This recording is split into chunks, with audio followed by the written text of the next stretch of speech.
आज हम समझते हैं कि जो भाषा के आधार पर जो राज्यों की गठन की मांग उठी थी, उसमें से बहुत सारी कमेटियों का गठन किया गया था। उसमें से एक कमेटी थी फजल अली आयोग।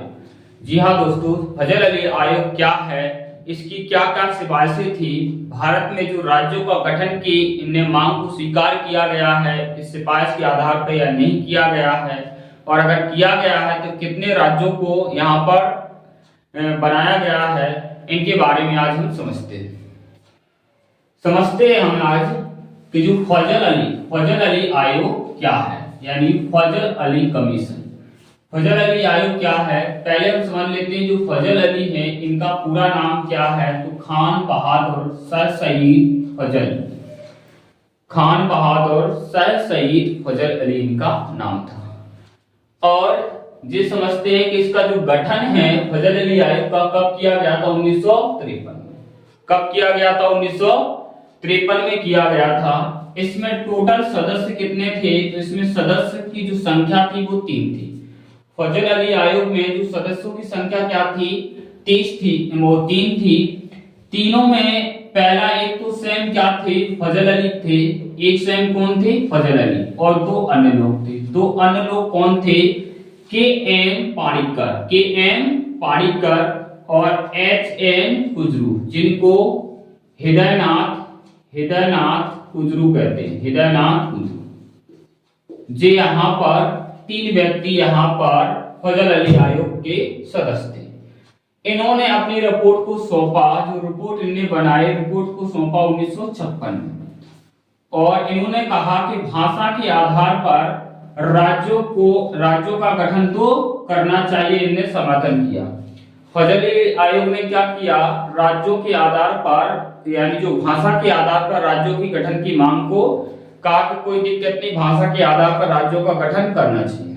लेकिन फजल अली आयोग ने कहा कि यहाँ पर एक भाषा एक राज्य नहीं होना चाहिए, एक भाषा एक राज्य नहीं होना चाहिए। क्लियर है नहीं? फजल अली आयोग ने क्या कहा कि भाषा के आधार पर राज्यों का गठन तो होना चाहिए, लेकिन एक भाषा और एक राज्य नहीं होना चाहिए। उन्होंने कहा कि जैसे अगर मान के चलो कि यहाँ पर हम जो गुजराती भाषा के आधार पर हम गुजरात राज्य को बना सकते हैं, मराठी भाषा के आधार पर हम मराठी यानी जो महाराष्ट्र राज्य को बना सकते हैं, लेकिन ऐसा नहीं होना चाहिए कि अगर हमने गुजराती भाषा के आधार पर गुजरात को राज्य बना दिया, और अगर जिन लोगों को गुजराती नहीं आती है तो ऐसा नहीं कि वे गुजरात में नहीं रह सकते, या जिनको मराठी नहीं आती है वो महाराष्ट्र में नहीं रह सकते। तो उनकी जो सिफारिश थी, सिफारिश को यानी सरकार ने उन्हें कहा कि इस आधार पे आप 16 राज्य बना सकते हैं और 3 केंद्र शासित बना सकते हैं। लेकिन सरकार ने कुछ परिवर्तन किया 1 नवंबर 1956 में। सरकार ने कुछ परिवर्तन किया 1 नवंबर 1956 में, और 14 राज्य और 6 केंद्र शासित प्रदेशों को बनाया गया। 14 राज्य और 6 केंद्र शासित प्रदेशों को बनाया गया। इसमें संविधान में किया गया, संविधान में 7वां संविधान संशोधन 1956, और फजल अली आयोग की सिफारिश को मान लिया गया। फजल अली आयोग की सिफारिश को मान लिया गया और 14 राज्य और 6 केंद्र शासित प्रदेशों को बनाया गया। कितने केंद्र शासित प्रदेशों को बनाया गया, 14 राज्य और 6 केंद्र शासित प्रदेशों को बनाया गया। आइए देखते हैं वो 14 राज्य कौन कौन से। 1 नवंबर 1956 को जो फजल अली आयोग की सिफारिश पर जो राज्यों का गठन किया गया था, वो 14 राज्य कौन से हैं और 6 केंद्र शासित प्रदेश कौन से हैं। पहले यहाँ पर हम 14 राज्यों को देख लेते हैं, उसके बाद 6 केंद्र शासित प्रदेशों को देख लेते हैं। वह 14 राज्य कौन कौन से हैं, यहाँ पर 14 राज्यों को देखेंगे तो जम्मू और कश्मीर। पहला कौन सा है, जम्मू और कश्मीर यहाँ पर पहला राज्य बनाया गया। फिर उसके आधार पर यहाँ पर पंजाब को बनाया गया। कौन सा बनाया गया, पंजाब। फिर राजस्थान, पंजाब के बाद राजस्थान बनाया गया 1 नवंबर 1956 को ही, ये 14 राज्य। इसके बाद बनाया गया है बम्बई को। किसको बनाया गया है, बम्बई को। आज का जो महाराष्ट्र और गुजरात है उसको पहले बंबई राज्य बोलते थे। फिर उसके बाद बनाया गया है मैसूर। किसको बनाया गया है? मैसूर राज्य को बनाया गया है, जो आज का कर्नाटक है। फिर उसके बाद बनाया गया केरल। कौन सा है? आपको केरल। कौन सा याद रखना है? केरल। फिर आपको याद रख लेना है मद्रास। कौन सा? मद्रास। फिर याद आपको रख लेना आंध्र प्रदेश। आज का जो आंध्र प्रदेश और तेलंगाना है, तो जो पूरा आंध्र प्रदेश था, आंध्र प्रदेश। फिर यहाँ पर है उड़ीसा। कौन सा?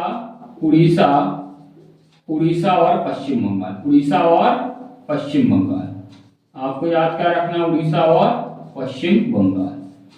यहां तक का आपको जम्मू कश्मीर, पंजाब, राजस्थान, जम्मू कश्मीर, पंजाब और राजस्थान, तीन के आपको यानी ग्रुप बना के याद करना है। पंजाब यानी जम्मू कश्मीर, पंजाब और राजस्थान। बंबई, मैसूर, केरल। बंबई, मैसूर और केरल। मद्रास, आंध्र प्रदेश, उड़ीसा। मद्रास, आंध्र प्रदेश, उड़ीसा और पश्चिम बंगाल। यहां याद आपको रख लेना है उत्तर प्रदेश। कौन सा प्रदेश? उत्तर प्रदेश याद रख लेना है। उत्तर प्रदेश और बिहार। उत्तर प्रदेश और बिहार याद रख। उत्तर प्रदेश और बिहार। और ये पूरा बीच का जो इलाका है वह मध्य प्रदेश। बीच का इलाका कौन सा है? मध्य प्रदेश। और 14वां आपको याद रख लेना है असम। इस प्रकार 1 नवंबर 1956 को 14 राज्यों को बनाया गया। पहला कौन सा है? जम्मू कश्मीर, पंजाब, राजस्थान, बंबई, मैसूर, केरल, मद्रास, आंध्र प्रदेश, उड़ीसा, पश्चिम बंगाल।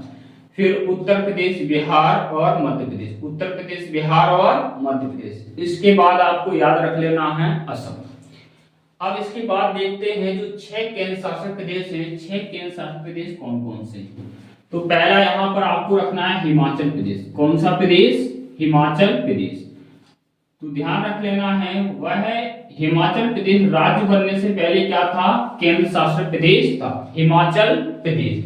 और उसके नीचे क्या है? दिल्ली। हिमाचल प्रदेश और दिल्ली, दो यहाँ पर केंद्र शासित प्रदेश हो गए। फिर इसके बाद आपको यहाँ पर याद रख लेना है लंका द्वीप। कौन सा है? लंका द्वीप, या इसी को मिनी काय द्वीप, मिनी काय द्वीप, या इसी का नाम था अमीनी द्वीप समूह। अमीनी द्वीप समूह, जो आज इसको हम लक्षद्वीप के नाम से जानते हैं। किस नाम से जानते हैं? लक्षद्वीप के नाम से जानते हैं। फिर इसके बाद यहाँ पर जो नेक्स्ट है वह था मणिपुर। कौन सा था? मणिपुर। और यहाँ जो है त्रिपुरा। मणिपुर और त्रिपुरा, मणिपुर और त्रिपुरा, मणिपुर और त्रिपुरा। क्लियर? यहाँ पर पहला है हिमाचल प्रदेश और दिल्ली। हिमाचल प्रदेश और दिल्ली, पहला केंद्र शासित प्रदेश हिमाचल प्रदेश, दूसरा क्या है? दिल्ली। और लंका द्वीप, मिनिकॉय, अमीनी द्वीप समूह, या इसी को वर्तमान में लक्षद्वीप के नाम से जाना जाता है।